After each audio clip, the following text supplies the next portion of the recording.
Welcome to another miRack tutorial. Today I would like to show you how you can create FM patches or how you can use the FM operator or oscillator to create some interesting FM synthesis sounds. So I just created a new patch. Let's click on the plus sign. Let's select tags. Let's scroll down to where it says oscillator, and let's bring in the FM operator from Vogue Audio. Let's click Add Patch. Okay, I'm going to also use an LFO. So let's go to LFO here, and let's bring a standard LFO. And I'm going to use the LFO as a trigger to inside the gate for the operator. In that way, I have a better effect when it comes to a DSR. So let's take a scale wave and connect it to the gate input of the FM operator. Let's take the output and connect it to the left and right channel.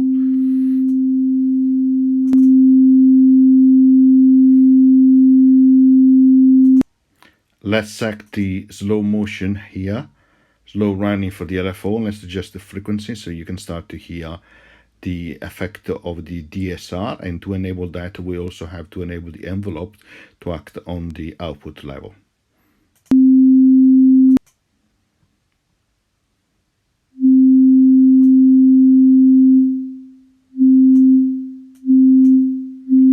So here I'm adjusting the frequency.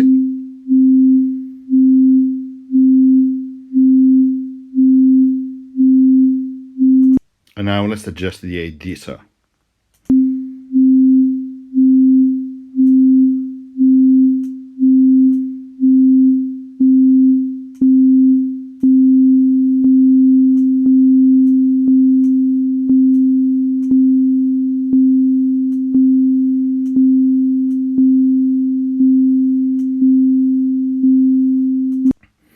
Okay, as you can see, you can adjust the frequency here.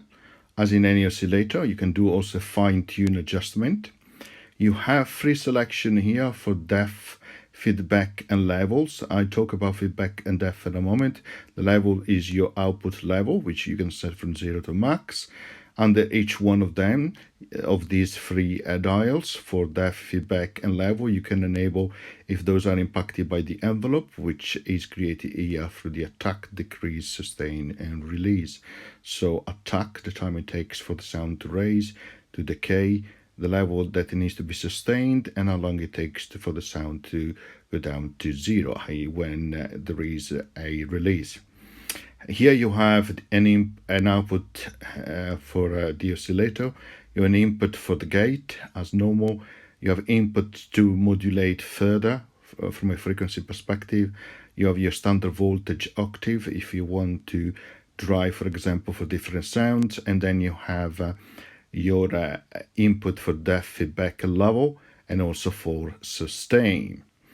So one of the great characteristics of the FM synthesis is that you can take in a single operator like this one the output, and you can use that output to modulate further the waveform of the oscillator, and that is called feedback. So let's see how that sounds when I apply some feedback.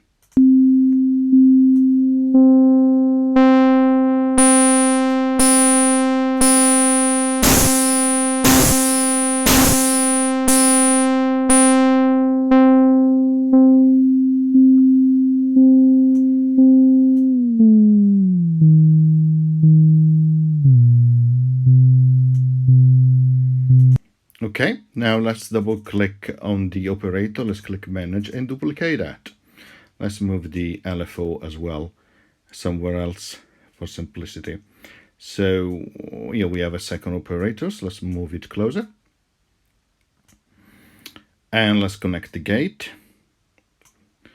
And what we are going to do now is to connect the output of the second operator into the FM input to the first operator.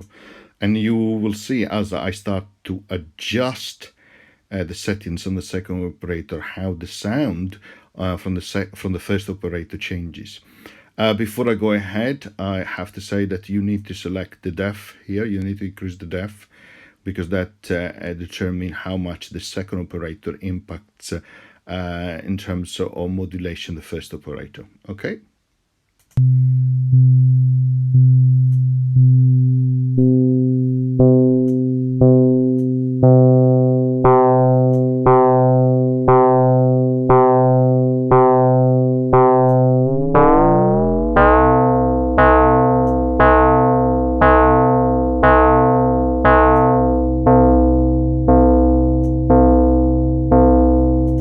As you can hear, there are some interesting sound which is being, which are outputted already. So FM synthesis is actually really a cool synthesis. So let's add another one, another operator. Double click on that one, click manage and duplicate. So let's connect the gate, and let's connect the output to modulate the from a frequency perspective the second operator. Let's increase also the depth, and let's play with the frequency and some adjustment here.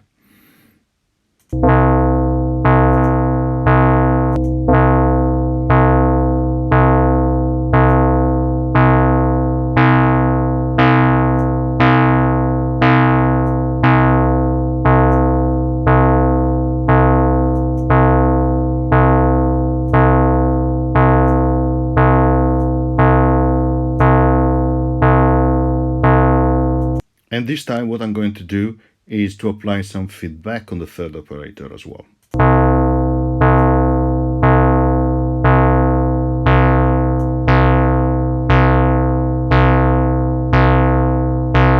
Okay, next what I'd like to do is to bring in a sequencer to make it more interesting. Plus sign, sequencer, and phrase sequencer 16, click add to patch. So let's connect, let's use again the LFO as a clock. Let's click play and connect the CV like so. Let's compose, change some of the settings here on the sequencer to compose a little bit of a melody.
As you can see, you can create very interesting sound. And the flexibility with miRack are really infinite, because you can add as many FM operators as you like. You can decide which one will have a feedback or not. And you can decide as well to add a mixer, for example, and therefore having interesting algorithms. I.e., you could have, for example, you can decide to have a separate path where you have two oscillators, sorry, one operator with a feedback modifying the first operator and going inside an input of a mixer, and then repeat the same and going into a second input of the mixer, etc., etc. So the possibility, as I said, are quite infinite. I hope you enjoyed the introduction to FM synthesis and also to the FM operator from Book Audio, and I'll see you next time. Bye.